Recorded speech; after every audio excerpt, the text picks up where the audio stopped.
E aí, Lucas, como é que estamos? Estamos bem, estamos muito bem. Consegue me ouvir direitinho aí? Tá bom o áudio para ti? Tá ótimo. Eu também consigo te ouvir. Pessoal que está nos ouvindo aí de casa, tá tudo bem o áudio aí com vocês? Conseguem me ouvir? Conseguem ouvir o Lucas?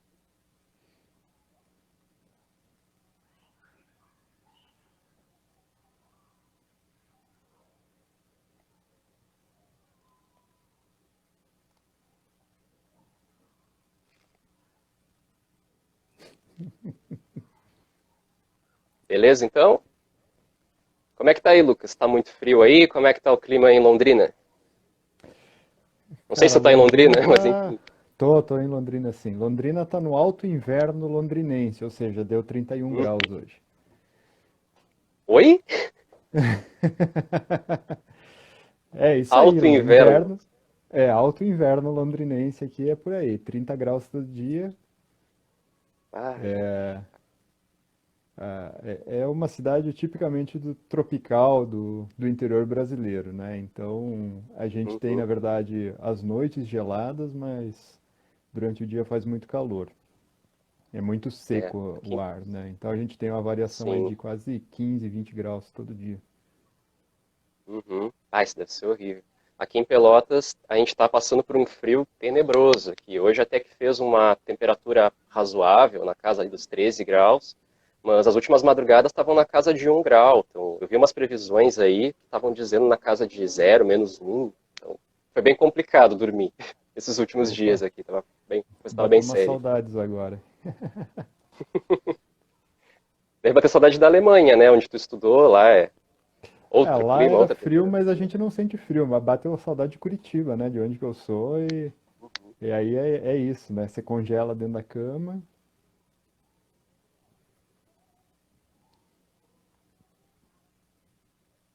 Uhum. É isso aí mesmo. Tá com estilo muito legal, Lucas. Achei muito apropriado para nossa live. Eu era, eu não achei aquele meu capacete de plástico. Que eu acho que até te mostrei uma vez, Lucas, que é aquela coisa bem aqueles Vikings de RPG, assim, tipo Skyrim, sabe? Que ele é Aham, pintado para sei, parecer sei. metálico e tem umas guampas assim com umas pontinhas. É bem legal. Se a live chegar em mais de 40 espectadores, eu vou terminar a live com ele aqui. Eu procuro ele, eu Opa! acho rapidão aqui. Vou ter que Quero pagar a ver promessa. essa. Mas enfim, Vai ter que quem pagar a quiser me ver promessa. pagando mico aí, chama os amigos para assistir. Não vão perder isso aí. Vai ficar É, registrado. claro. Ah, maravilha. Mais um minuto então para o pessoal ir entrando. E aí a gente começa então nosso debate. Pode ser, Lucas? Tranquilo.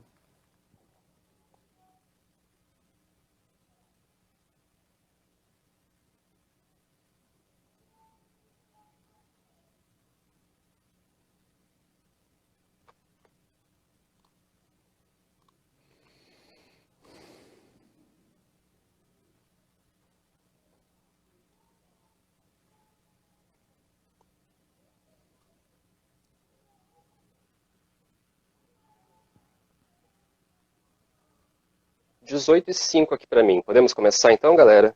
Tudo bem para ti, Lucas? Vamos lá? Tudo bem. Vamos embora. Bora então. Bem, gente, antes de mais nada, gostaria de dar as boas-vindas a todos e todas que estão nos assistindo. Vamos dar início agora ao terceiro episódio, contando a partir da Live Zero. Terceiro episódio do ciclo de livre debates do Poema. Está sendo o nosso primeiro evento, como laboratório, cadastrado como Poema. Esse está sendo o nosso primeiro evento, assim, virtual. Então, acho que todos nós somos meio jovens nessa prática aí, né? A gente até optou pelo Instagram, porque o Instagram ele é mais simples de usar, a conexão do Instagram é relativamente boa, porque eu tenho percebido que todas as plataformas que o pessoal está usando, uma hora deixa a galera na mão, sabe? Google Meet, o sistema da UFPEL, então, tem tido bastante problemas para se realizar esse tipo de atividade. Então a gente resolveu fazer aqui no Instagram, até porque é a plataforma onde o Poema tem mais seguidores, onde a gente tem mais visibilidade, e é para onde a gente produz mais conteúdo também. Mas então, gostaria então de agradecer ao professor Lucas Gribowski por aceitar o convite de fazer esse debate aqui conosco, fazer esse debate comigo. Então, muito obrigado, Lucas. Quando a gente estava planejando as lives aí, eu pensei na hora, comecei com o pessoal, tem que ter uma live de bárbaros, e eu pensei na hora, tem que ser o Lucas para fazer, dividir esse debate comigo.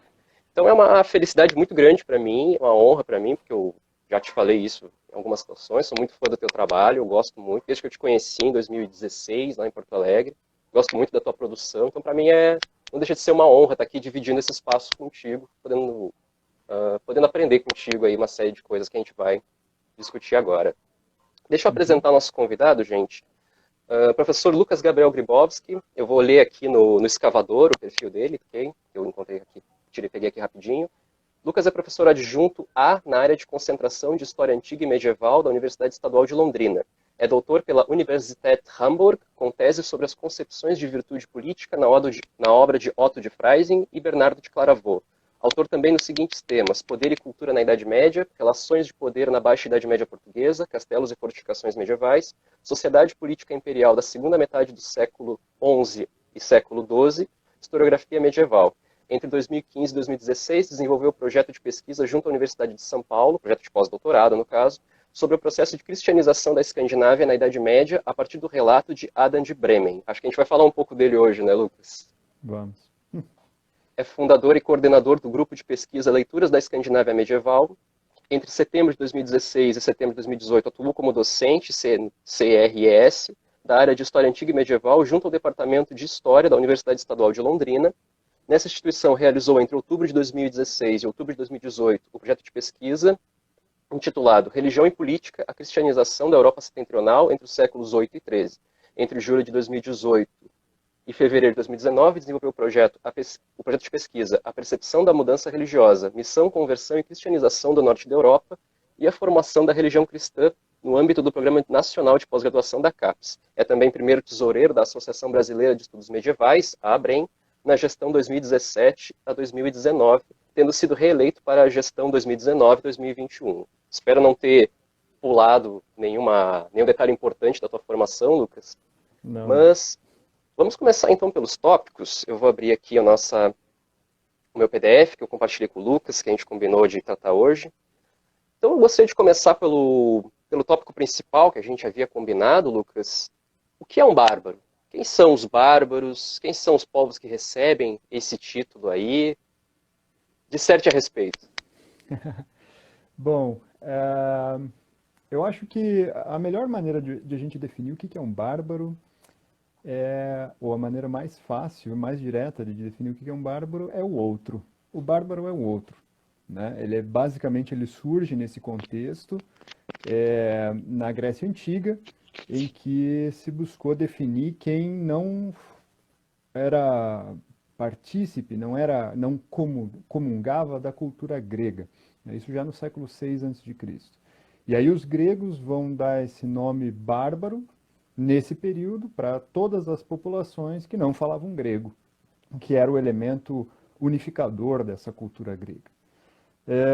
Mais para frente, quando vai ter aí um processo mais amplo de integração dessa cultura grega no mundo mediterrâneo, né, a partir primeiro das guerras médicas e aí em seguida com a expansão alexandrina, macedônica, né, o início do que a gente conhece como helenismo, esse termo, essa definição do que seja o bárbaro vai passar a estar associada a uma conotação também mais pejorativa, que não é simplesmente o estrangeiro, não é simplesmente o outro, né, dentro dessa relação das identidades, do se formar o eu e o outro, mas também vai trazer elementos vinculados a uma determinada depreciação cultural desse outro, né? Então passa a ser aquele que é selvagem, aquele que é inculto, aquele que é grotesco, e isso em diversos aspectos, né? E nos diversos referenciais dessa sociedade. Quer dizer, é aquele que tem uma política que a gente não considera que seja a política tão avançada, não é a política tão elaborada quanto a política grega. Vai ser aquele que tem uma sociedade cuja organização social é primitiva nos olhos do grego. Né? Aquele assim, cuja cultura, cuja filosofia não corresponde às expectativas do grego. Ou seja, para resumir, o caldo, esse bárbaro, na sua origem, ele é é aquele que é o outro, e com o tempo ele vai ganhando uma conotação de depreciação desse outro, né? Quer dizer, também para elevar a sua própria posição nesse jogo das disputas identitárias nesse período da antiguidade grega e helênica. Posteriormente, o que acontece é que os romanos, entrando em contato com essa cultura helênica, vão se apropriar desse conceito e vão levar esse conceito para Roma. E a partir daí, o bárbaro passa a ser todo aquele que não é romano, ele passa a ser todo aquele que não é latino, né? Assim, falando de um modo assim amplo, todas as sociedades que são integradas no mundo romano, e aqui essa integração se dá, por um lado, pela língua, por outro lado, pelos costumes, pela sociedade, pela política, pelo comércio, essas sociedades deixarão de ser consideradas bárbaras e as outras sociedades, as não integradas, vão ser as sociedades bárbaras. Então é basicamente desse contexto que a gente vai ter essa formação, a criação desse contexto do que é o ser o bárbaro, lá na antiguidade. Passando assim da antiguidade para a Idade Média, o que vai acontecer é que o medievo ele é um medievo latinófilo, por assim dizer. Eles amam os romanos e a cultura romana, a cultura latina. Eles vão se esforçar por imitar essa cultura latina, em muitos aspectos, inclusive nesse aspecto relativo a quem são esses bárbaros, né? Então eles vão transportar isso também para a sua própria realidade. Só que isso vem com um problema, né? Essa sociedade já não é mais uma sociedade unificada. Ela não é mais uma sociedade que pode partilhar de uma cultura única, né? Sob a égide do domínio imperial, por exemplo, do período antigo, romano ou helênico. Então, o que eles vão fazer? Eles vão transportar essa noção do bárbaro para um outro elemento unificador e identitário dessa sociedade, que vai ser a religião. Com a hegemonia da religião cristã, eles vão começar a considerar o bárbaro aquele que não é cristão, né? Principalmente é esse que vai começar a ser o bárbaro. Então, há uma mistura entre o ser não cristão e o ser bárbaro, né? E obviamente, isso também está envolto em questões culturais, em questões sociais e questões políticas, né? A necessidade ou a vontade, por exemplo, de justificar guerras de conquista sobre esses povos, ou então de justificar a agressividade desses povos em relação aos povos cristãos, né? Quer dizer, você vai começar a sempre tratar dessas outras populações como bárbaras, né? Enquanto, por exemplo, no período romano, essas populações bárbaras na literatura latina vão aparecer majoritariamente como as populações da Europa Central, que são populações germânicas em sua maioria. No período medieval, isso já se torna bastante difuso. Os bárbaros podem ser tanto as populações ainda não cristianizadas do leste da Europa, do norte da Europa, quanto, por exemplo, as populações islâmicas que começam a dominar o Mediterrâneo. Eles também vão ser chamados de bárbaros, como uma alternativa para chamá-los de sarracenos, que é o termo mais comum que se utiliza, né? Independente de onde eles se originam, né? O termo mais comum para tratar os muçulmanos vai ser sarraceno e moçárabes ou mamelucos ou berberes, que são outros termos que aparecem com menos frequência, né? Ismaelitas também aparece com alguma frequência, mas também não tanto quanto fugiu a palavra, acabei de falar para você. Sarraceno. Sarracenos, exatamente. Bom, então a gente percebe, Lucas, a impressão que me passou no que tu comentou, é que essa ideia, essa imagem ou esse conceito que vai ser definido inicialmente na Grécia Antiga, que nós chamamos de bárbaro, ele é um conceito mutante. ele vai se transformando ao longo das épocas, vai ser apropriado de uma maneira pelo Império Romano, vai ser apropriado de certas maneiras de acordo com os autores que estão escrevendo a obra, por exemplo, Tácito, o Amiano Marcelino, o Sidônio Apolinário. Então, vão haver diferenciações bastante grandes aí de acordo com quem está falando. Eu lembro que eu li na época do meu mestrado, e o bárbaro, eu acho que eu li isso no Todorov, no livro do Todorov, que o bárbaro, ele é, acima de tudo, uma construção discursiva. Ele existe no discurso de Sim. alguém. E esse alguém, às vezes, é a própria historiografia, né? Eu estava pensando, gostaria que tu falasse um pouco, Lucas, sobre, na historiografia moderna, pensando já século XVIII para frente, talvez século XX, o que você vê na mudança de como esses bárbaros são representados? Aqui nós podemos falar, talvez, dos germanos, para afunilar um pouco a nossa discussão. Como você vê essas transições na historiografia acerca de o que é atribuído aos bárbaros, qual o papel deles na história ocidental, na história do fim do mundo antigo, da Idade Média, o papel que eles exerceram de maneira geral na historiografia? Você poderia falar um pouco para nós a respeito disso? Claro. Para a gente entrar nesse tema, na verdade, o ideal é a gente voltar para o século XVIII e olhar para a história, a escrita da história, digamos que nas vésperas da sua cientificização, de tornar essa disciplina uma, uma, uma disciplina acadêmica, né, com caráter científico. Essa ideia do povo bárbaro, ou a ênfase sobre os bárbaros, quem vai, de certa maneira, construir isso de uma maneira muito marcante vai ser a historiografia do Gibbon, né? Da queda do Império Romano. Né?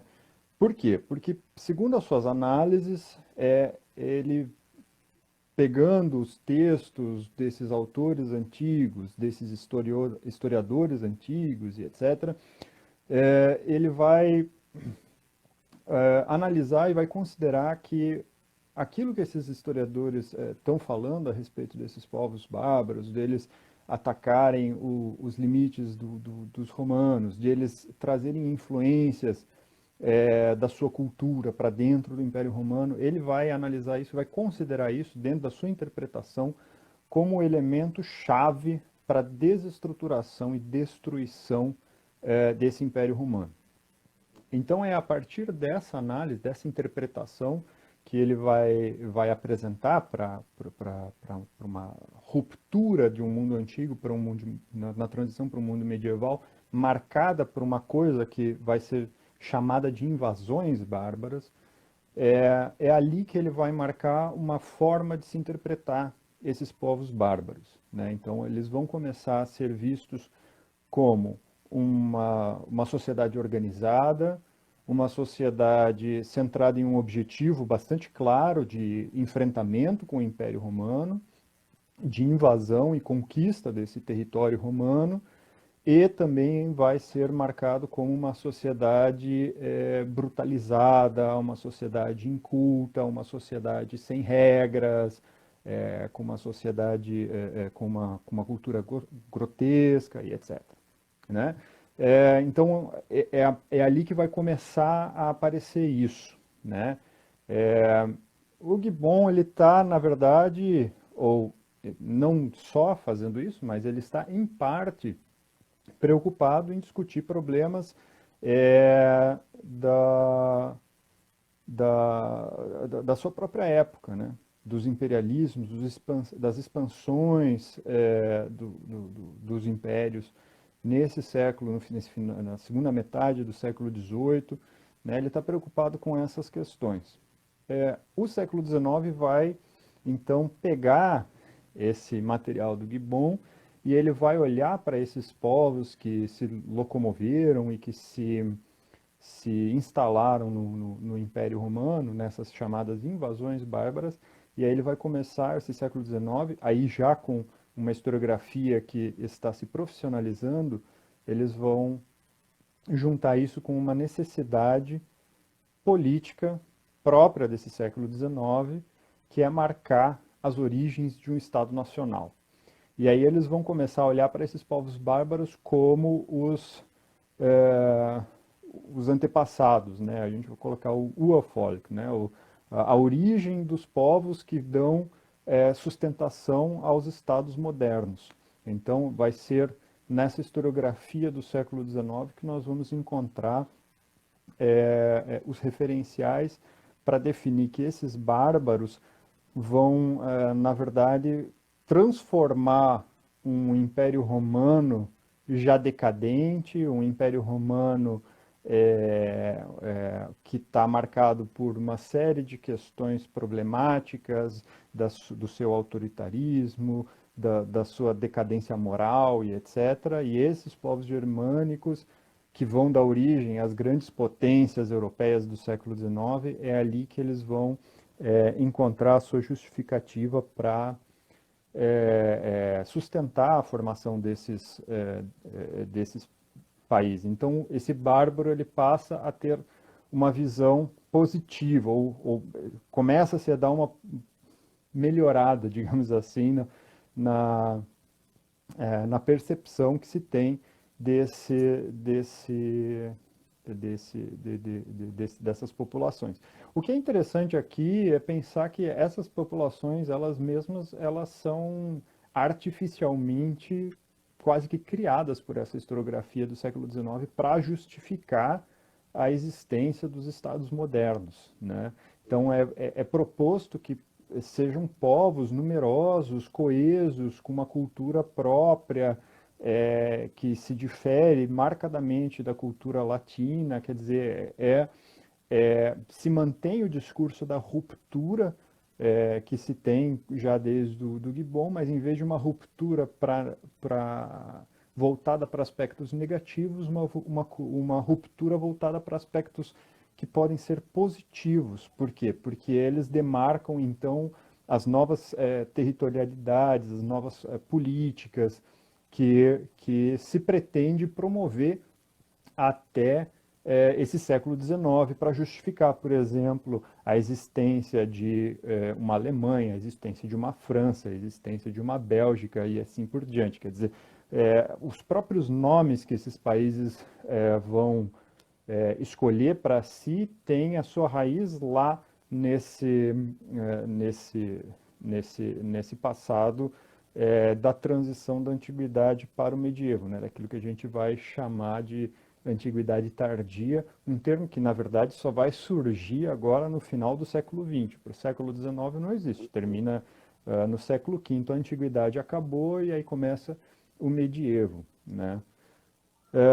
Então é basicamente a partir daí que a gente vai ter essas redefinições do que sejam os bárbaros. E esse discurso do século XIX, ele na verdade vai se tornar hegemônico por um período bastante vasto.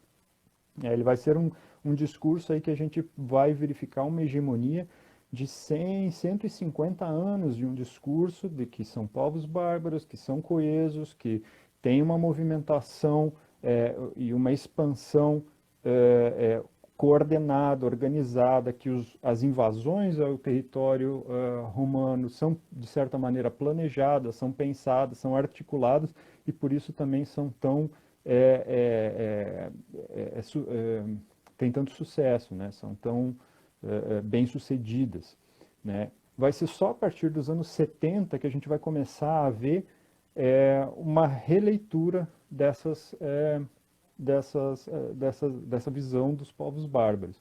Isso começa, assim, acho que um marco para isso, para essa mudança, vão ser os trabalhos do Peter Brown, né? O Peter Brown que vai, inclusive, criar, ou pelo menos difundir de uma maneira mais ampla a ideia de uma antiguidade tardia, puxando os limites dessa transição para os dois lados. Quer dizer, essa transição começa lá no meio do Principado romano, no século II, e se estende até o século VII, século VIII, para a ideia do Peter Brown. Por que ele começa a perceber? Que, na verdade, as transformações que os historiadores até então estão pensando como elementos de ruptura, de quebra de paradigmas entre a antiguidade e o mundo medieval, elas são, na verdade, transformações que acontecem de maneira muito lenta, muito sistemática, no decorrer de 5, 6 séculos, né?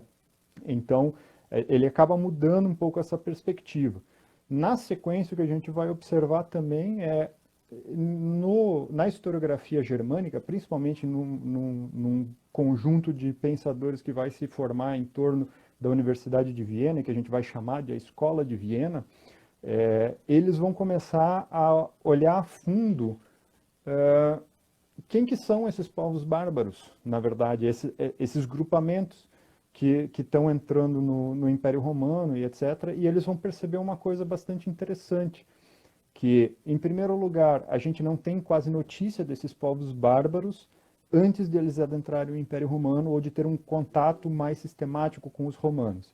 Então, o primeiro grande ponto de desconfiança e que se cria ali, ou que se acaba gerando aí um questionamento para esses pesquisadores era, peraí, se esses povos só surgem no momento em que eles têm contato com os romanos, em que medida não são os romanos que estão criando esses povos, né? Seja discursivamente, seja politicamente. E a partir desses questionamentos, eles começam a perceber que, de fato, esses romanos estão, entre aspas, criando categorias para populações que são completamente diversas, que são heterogêneas e que não possuem, na verdade, uma origem ou uma cultura comuns e que não se e principalmente que não se identificam como tal. Então, o que vai acontecer é que, a partir da interação dessas populações com o povo romano, é que elas vão começar a se organizar e aí vão começar a criar elementos identitários em relação, principalmente, aos romanos, né? E é um processo que, então, vai ficar conhecido como os estudos de etnogênese, né? De como que surge uma população, e eles estão vinculados principalmente a essa questão dos povos bárbaros na transição da antiguidade para o medievo. Então, hoje a gente Sim. tem essas questões. Ainda existem, obviamente, estudos que defendem uma visão oposta, né? Quer dizer, hoje a gente tem uma arena de discussão, de debates em relação a esse assunto. Não existe somente uma posição, não é que a gente mudou completamente na academia, mas a gente tem mais, digamos, tem mais cartas no baralho, tem mais elementos para serem observados, todos esses elementos em consideração para Tu poder travou para tratar. mim, Lucas. Voltou aqui. Pode seguir. Tá, É que tinha travado, agora voltou. beleza. Então, são cartas do baralho. A gente tem que, na verdade, lidar com essas diferentes interpretações para, no fim das contas, chegar a uma certa posição. E, na verdade, é isso. O trabalho do historiador ele é um trabalho de tomada de posição. Não existe uma absoluta, mas diante das evidências se tomam posições. Então, quais que são as duas posições centrais que a gente tem hoje? Uma delas está vinculada justamente aos discursos da etnogênese, a essas análises da etnogênese que propõem que, ora, esses chamados povos bárbaros, na verdade, não são populações coesas, são populações que começam a se organizar e se unir, provavelmente de um caldo cultural mais ou menos próximo, mas que elas não se identificam como um povo, né, de pequenos grupamentos, de pequenas lideranças bastante dispersas que vão se aglutinando e, na verdade, acabam se unindo em virtude de criar uma identidade diante do romano. Porque o romano quer negociar com essas populações, o romano quer interagir com essas populações, e aí, para que isso seja possível, essa população precisa se organizar. E nessa necessidade de se organizar, ela se permite ser definida também pelo romano, em primeiro momento, para, a partir daí, começar a se autodefinir como essa população que o romano está dizendo. E, por outro lado, permanece ainda a ideia e a avaliação de que existe, sim, um embasamento para a gente pensar que essas populações elas já existem, ainda que de uma forma desorganizada, mas com uma consciência identitária própria. né? E que o que os romanos, na verdade, na sua interação com esses povos vão fazer, vão promover é simplesmente a aglutinação de um povo que, por exemplo, já é godo, já se entende como godo, mas está disperso, vai se aglutinar em torno desse ser godo para interagir com esse Império Romano, né? Existe também uma terceira interpretação, que é a minha, provavelmente a minha favorita, que ela não contradiz, ela é quase que uma derivação da ideia da etnogênese, que é a proposta do Guy Housel, que o que ele diz? Uhum. Que, na verdade, esses povos bárbaros, ou pelo menos as etnografias desses povos bárbaros, que são compostas pelos romanos, elas não são a respeito desses povos bárbaros, elas são a respeito dos romanos, né? E é nada mais do que um romano detratando as formas de vida, as formas de comportamento de outros romanos em outras partes do império, por exemplo, ou de outra facção política, chamando eles de bárbaro. Por quê? Porque a terminologia bárbaro, ela já é uma terminologia estabelecida, ela já é uma terminologia pejorativa atribuída ao outro. Então, eles aplicam isso a populações contra inimigos políticos, sociais, agentes da sociedade romana que eles querem detratar, né? Perfeito, Lucas. Um apontamento antes da gente entrar na parte de Vikings, Escandinávia, que a gente havia combinado que a gente ia conversar um pouco.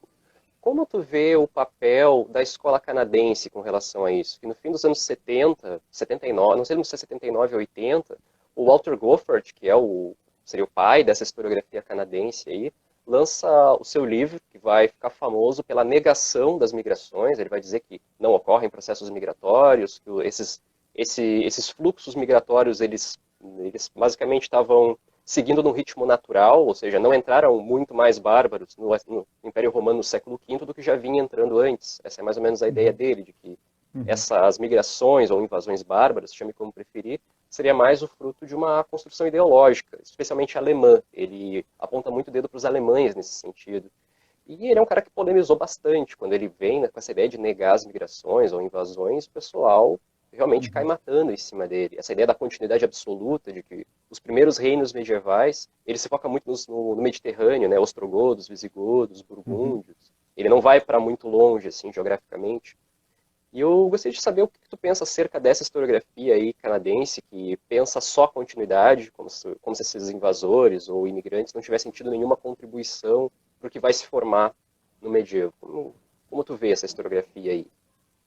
Bom, eu acho que, na verdade, assim, o argumento do Walter Goffard, o elemento principal daquilo que ele vai apresentar, para mim, me parece que o elemento central da sua argumentação é a ideia da provocação, né?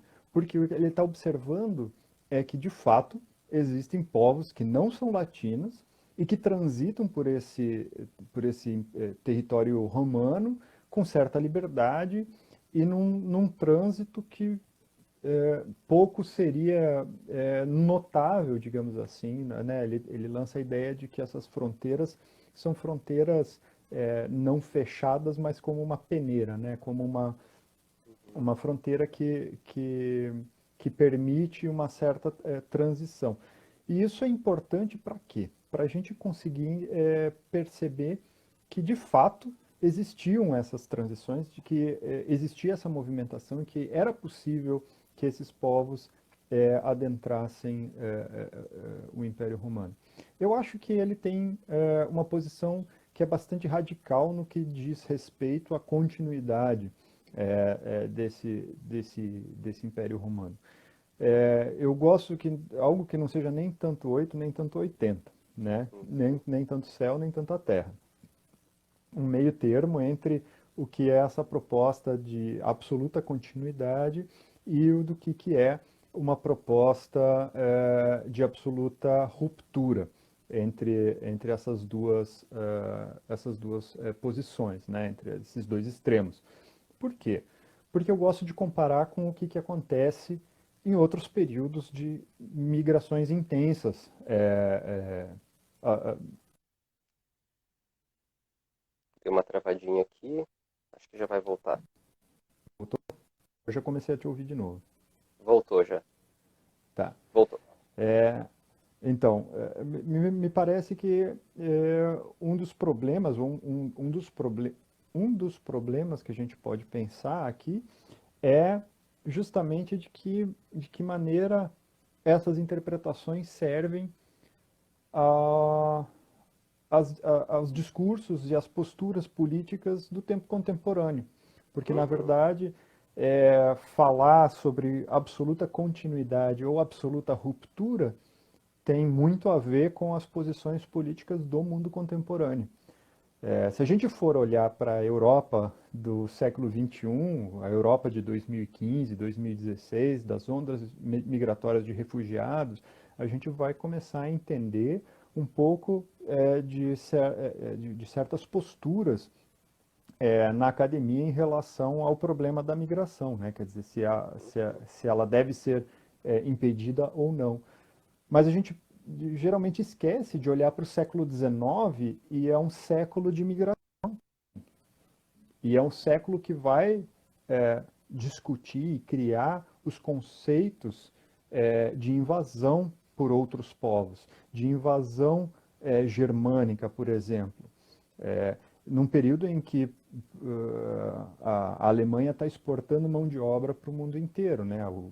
Aí o Rio Grande do Sul, aqui no Paraná, a gente tem uma população germânica imensa e esses historiadores eles estão vendo essa expansão migratória, esse processo migratório mundo afora, e por exemplo, os historiadores alemães estão vivenciando a expansão da sua cultura por todo o mundo. O que os ingleses estão vendo? Os povos colonizados reivindicando o direito de migrar para a Inglaterra, né? A migração, por exemplo, indiana e africana em direção à Inglaterra é bastante presente nesse século XIX. Nos Estados Unidos, que ainda é um período assim, bastante incipiente, né, mais para o início do século XX, que essa discussão vai chegar na academia norte-americana, o início do século XX é um período de intensa imigração nos Estados Unidos. Então, eles também estão falando com elementos históricos, mas com um olho no peixe e outro no gato, né? Estão com um olho lá na Roma Antiga, o outro olho no seu cotidiano. E o Walter Uhum. Goffart vive no Canadá, ou acho que já não vive mais no Canadá, mas ele tem formação canadense. E, e o Canadá é um país que até hoje ele depende de migração para existir, né? Porque ele tem um vazio populacional muito grande, sua população não se autorreproduz, né? Sem a imigração. Então, apresentar assim, uma visão extremamente positiva desse processo migratório, que não há rompimento e que há uma continuidade absoluta, é um elemento interessante dentro do contexto no qual ele está escrevendo. Não estou dizendo que ele está fazendo propaganda, né? Não me entendam mal, não é Claro. uma questão de propaganda, mas é que a experiência positiva que esse historiador tem com migração faz com que ele olhe para as migrações germânicas do período antigo com outro olhar e lhe permita fazer essa interpretação dessa de uma forma muito mais positiva do que seria, por exemplo, no caso é, em outros contextos, né? Por exemplo, um contexto britânico do século XIX. Perfeito, Lucas. Lucas, eu gostaria de conversar um pouco mais sobre historiografia, só que nós temos 20 minutos e nós ainda não falamos nada sobre Escandinávia, e eu gostaria de entrar um pouco nesse tema, até para tu poder trazer uma contribuição mais das tuas últimas pesquisas, né? Então, acho que a gente Uhum. vai fazer uma pequena paradinha aqui na discussão de historiografia sobre bárbaros. E eu queria te perguntar, Lucas, se tu pudesse falar para nós um pouco sobre a Era Viking, é um termo bastante utilizado aí, especialmente o pessoal que não é do mundo acadêmico costuma falar bastante sobre esses povos aí, sobre as incursões escandinavas na Inglaterra, na França, no leste europeu. Então, Uhum. Fala para nós um pouco aí o que é um viking, o que seria essa era viking aí, que o pessoal tanto se interessa atualmente. Ah, é- bom, não é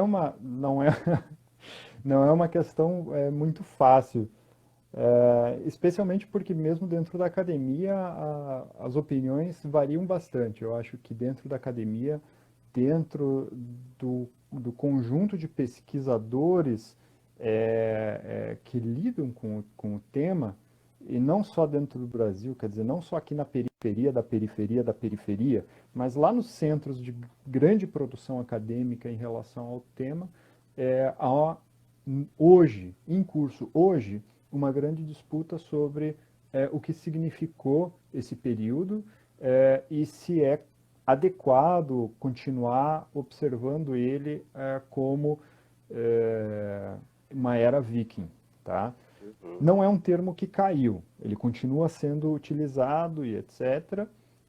Eu não acho que ele vai cair, e eu não é um termo que me incomoda também, particularmente, mas eu acho que ele é um termo que ele é herdeiro do século XIX, ele é herdeiro de uma historiografia, especialmente uma historiografia vitoriana do século XIX, que é a historiografia que vai redescobrir nas suas fontes as informações a respeito desse período, dessas incursões escandinavas, e vai redescobrir nessas fontes que esses escandinavos eram chamados vikings pelos autores antigos lá que escreveram nas línguas anglo-saxônicas, né, da Inglaterra antiga, a Inglaterra anglo-saxã. É ali que vai aparecer esse termo, por exemplo.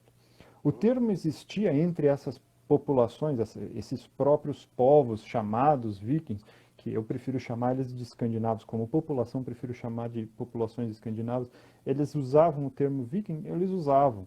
E tinha, na verdade, diversas variações dessa terminologia. Essas diversas variações, elas acontecem porque, por causa da própria forma em que a língua se organiza, né? Então, você poderia ter o termo viking como uma forma masculina, como uma forma feminina, e essas diferenças dão sentidos distintos para a palavra. São próximos, porém distintos, né?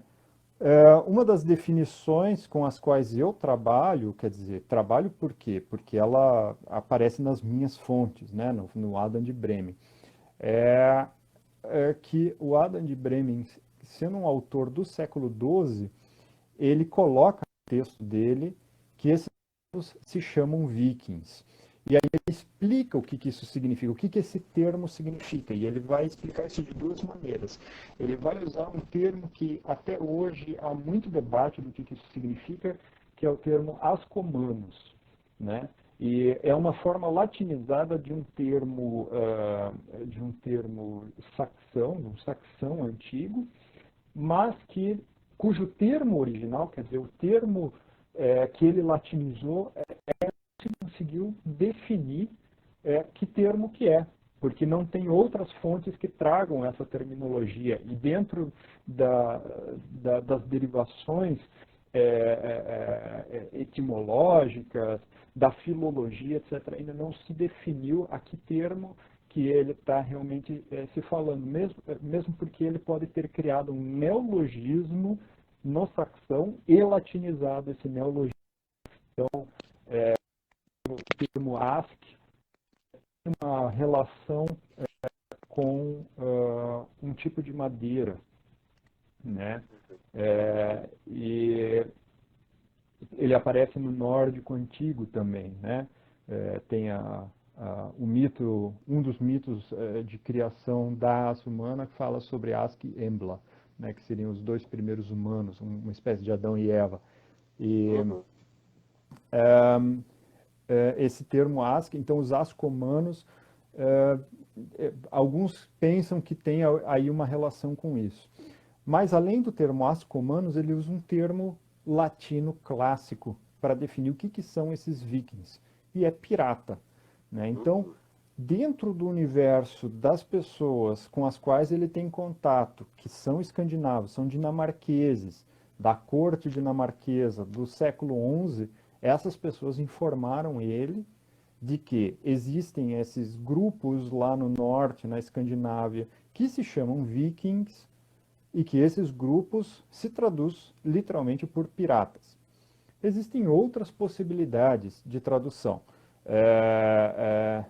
Tem um livro que basicamente exauriu essas possibilidades, que é de uma historiadora chamada Jana Krüger, e ela simplesmente assim esmiuça toda a terminologia de viking em todas as formas que aparecem nas poesias, nas traduções para termos latinos, etc. E o que é mais interessante é que dentro da própria literatura escandinava não tem um elemento fixo para definir o que é esse viking. Não, ele não é. Uma das coisas que fica clara é que ele não é etnográfico. Ele não define um povo, não define uma cultura nem nada. Ele Isso é define uma interessante. ação, principalmente a ação de sair em viagem de pilhagem. Tanto é assim que, por exemplo, a gente encontra sagas em que há o relato de um rei, agora me foge qual que é, mas se não me engano é um rei norueguês que vai fazer uma peregrinação para a Terra Santa, vai fazer uma peregrinação para Jerusalém, e essa peregrinação para Jerusalém, ele vai de barco, obviamente, ele é um escandinavo, ele vai de barco, então ele circunnavega a Europa e pretende entrar de barco até Jerusalém pelo mar Mediterrâneo. E acontece que, passando pelo Estreito de Gibraltar, ele é atacado por uma frota muçulmana, moçárabe, berbere, agora eu não saberia definir exatamente que frota era essa, porém, a fonte escrita em nórdico antigo se refere ao escandinavo, ao rei escandinavo, como norueguês, se não me engano, se não me falha a memória. Ele é o norueguês, ele é o rei norueguês, e os atacantes são os vikings, que são, na verdade, muçulmanos, berberes. E ele Uhum, escreve lá que eles foram, a frota do rei foi atacada por vikings uhum. no norte da África quando estava na peregrinação. Quer dizer, Então, não é um viking e termo, nórdico não são sinônimos de fato. não são sinônimos, não para aquele povo, né? E vai se tornar um sinônimo na historiografia vitoriana do século XIX, né? Como tudo. É, aí é que eles vão definir que essa identidade entre viking e escandinavo com base nas crônicas anglo-saxãs, nas crônicas dos reinos anglo-saxãos, que vão se referir a essas populações, na verdade estão se referindo aos seus atacantes, que esses sim são piratas, e estão utilizando a terminologia viking para se referir a vikings, que são piratas. Então, nesse sentido, eles tomaram uma terminologia específica para falar, para generalizar para toda uma população. Seja por talvez, uma agenda, né? A gente poderia entrar nessa discussão se essa questão foi da política, definir todos esses povos escandinavos como vikings, ou por uma falha de interpretação dos próprios historiadores, porque historiadores são seres humanos que estão passíveis de falhas, né? Uma questão, Lucas, para conectar um pouco com o assunto que a gente comentou na live. Boa parte desses cronistas medievais que vão narrar esses processos, essas incursões escandinavas, eram leitores de fontes antigas, né? Eram leitores de Heródoto, provavelmente, de Tácito, especialmente. Então, você acha que, como eu diria, que esse estereótipo, essa tradição etnográfica e essa ideia do bárbaro, que é gestada na Grécia, que vai ser importada para o Império Romano, vai sobreviver nos autores medievais, ela tem algum impacto na maneira como as pessoas vão perceber essas incursões escandinavas e depois como elas vão retratá-las nas fontes escritas? Ah, sem dúvida. Isso está extremamente presente. A gente nota, principalmente quando a gente vai para a historiografia medieval das chamadas historiografias das Oriurgentes, né? Quer dizer, os relatos das populações, da origem dos povos, né? Então ali a gente vai perceber que a influência dessa etnografia clássica é muito forte. Tanto é forte essa referência que muitos dos autores medievais, na verdade, vão copiar trechos extensivos dessa historiografia clássica, alterando personagens, nomes e etc., mas mantendo uma estrutura narrativa mais ou menos igual. Existem algumas exceções, né? Algumas exceções são bastante originais. Eu acho que o Adam de Bremen é uma dessas figuras que se destaca nesse sentido, né? Na sua descrição dos povos escandinavos, mas isso não quer dizer que ele também não esteja embasado em modelos clássicos, né? Para falar a respeito dessas populações e inclusive para defini-las dentro do seu barbarismo ou não, né? O termo bárbaro, obviamente, ele vai, de certa maneira, ao longo da Idade Média, ele vai perdendo um pouco de força, né? E ele vai sendo tratado como um sinônimo, como eu falei no início, ele vai se tornando um sinônimo do infiel, do pagão, do idólatra. Então, ele vai entrar como paralelo e um sinônimo para tratar de diversas formas distintas de se referir ao não cristão. Então, se você vai lá no Adam de Bremen, ele vai chamar os escandinavos tanto de homens do norte, né, norte-manos, ele vai chamar eles de dinamarqueses, dânios, ele vai chamar eles de sueones, quer dizer, suecos, e aí a gente já percebe que ele sabe de uma certa especificidade dessas populações, mas no geral ele vai chamar eles de infiéis, vai chamar eles de pagãos, vai chamar eles de idólatras e vai chamar eles de bárbaros, né? Então, você tem um conjunto de definições que vão ser utilizadas por esses autores medievais e que, no fundo, elas são adaptações e leituras de uma etnografia clássica. Agora, há quem ache nisso um problema. Eles olham para essa questão e encaram isso como uma falha intrínseca desses relatos medievais, porque eles não são originais, porque eles não são científicos, porque eles não se baseiam, sei lá, em uma observação de campo e etc.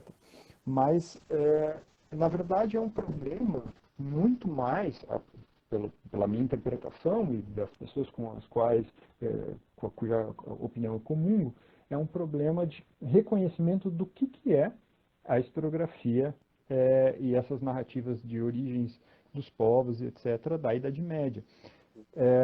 O próprio caráter do que esses relatos pretendem é muito distinto daquilo que o historiador moderno quer, né? E esse é um elemento que eu trabalho no meu livro, que deve sair no ano que vem, em relação ao Adam de Bremen, né? Para mim, a principal contribuição que eu trago para a análise do material do Adam de Bremen é essa, que o Adam de Bremen, no fundo, no momento em que ele está escrevendo o texto dele a respeito desses povos escandinavos, ele não está preocupado em descrever esses povos escandinavos, por mais que o título da obra dele seja Descrição das Ilhas do Norte, né? Essa descrição das Ilhas do Norte, para ele, é a descrição do fim do mundo. E o que é o fim do mundo? O fim do mundo é a véspera do Apocalipse. Então, no fundo, a lógica da composição historiográfica dele é uma lógica muito mais vinculada a um modelo agostiniano e um modelo orosiano, né, do Paulo Orosio, de pensar o mundo dividido nas idades distintas e pensar e escrever na sua historiografia a iminência do fim do mundo, do que a lógica da descrição etnográfica dos outros povos. O fato de ele fazer essa sua descrição, ou essa sua incursão etnográfica do fim do mundo, porque para ele esses povos estão na beira de onde o mundo acaba. E assim, não querendo dizer que ele era terraplanista, ele provavelmente não era terraplanista, Claro. só que o fim do mundo para esse pessoal na Idade Média é onde acaba a habitabilidade desse mundo, né? Então é menos relevante se o mundo era uma cachoeira onde as pessoas caem na borda, mas é onde há os limites da habitabilidade, de onde o ser humano pode viver. E ao descrever isso, ele está colocando o fim do mundo no sentido dos limites de onde essa população é capaz de morar. Esse fim do mundo físico, quando a cristianização se aproxima desse fim do mundo físico, ela também se aproxima do fim da história, do fim dos tempos. Por quê? A promessa divina qual que é? Se a gente evangelizar todas as pessoas, se todas as pessoas no mundo inteiro ouvirem do evangelho, aí sim Jesus vai voltar, vai acabar o mundo, vai começar todo o processo de apocalipse, etc. Então essa descrição etnográfica é simplesmente para lembrar as pessoas de que, olha, o mundo está acabando, porque a gente já está chegando onde tem os monstros, onde tem as Amazonas, onde está o Gog e Magog. Quer dizer, ele traz esse universo de imagens apocalípticas para essa descrição etnográfica. E ele parte assim do conhecido para o desconhecido. Ele começa a descrever o quê? Os daneses, os noruegueses, os suecos, para mostrar, olha, tudo isso aqui a gente já conhece, e logo atrás dos daneses moram quem? As Amazonas. Sabe? Logo atrás dos noruegueses estão os gigantes. Só um rapidinho, Lucas. Claro. Nós temos mais 2 minutos, só para avisar, no caso. Uhum. Pode seguir, pode completar teu argumento. Ah, sim.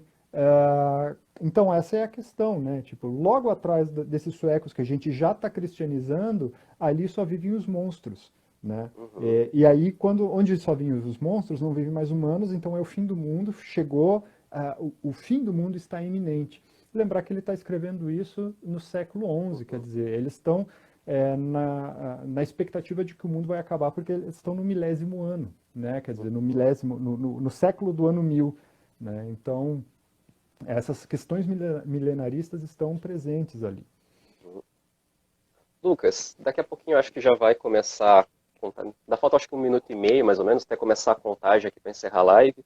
A gente tinha outras coisas para debater, mas obviamente vai ter que ficar para um outro momento. E para fazer um encerramento rápido, Lucas, uma pergunta que sempre me veio em mente na época da graduação, e acredito que alguns dos nossos ouvintes devem ter. Quais são as técnicas, as tecnologias, o que a pessoa precisa para estudar a Escandinávia medieval aqui no Brasil, em termos de conhecimento de línguas, paleografia? O que tu diria para nós, assim, pessoal que quer estudar, assim, rapidamente? Para quem quer começar, o mais importante são línguas estrangeiras modernas, principalmente o inglês, para você entrar no estudo desses temas lá fora. Depois do inglês, o ideal seria uma língua mais fácil, entre aspas, dentre as línguas difíceis, que seria o alemão, e depois disso partir para as línguas escandinavas modernas. Em termos de fontes, são 2 línguas principais, o nórdico antigo e o latim. Sem o domínio de pelo menos uma dessas 2 línguas antigas, é impossível estudar a Escandinávia, porque senão você está estudando só a tradução, quer dizer, você só está estudando a interpretação de alguém a respeito do texto. Lucas, 20 segundos para acabar a live, desculpa cortar, a gente prometo para vocês que a gente vai fazer mais uma, focando nessa questão de Escandinávia. Professor, muito obrigado por ter aceitado o convite, uma honra para mim estar aqui dividindo esse espaço contigo. Muito obrigado ao pessoal que ajudou a divulgar, e sexta-feira que vem teremos o 4º episódio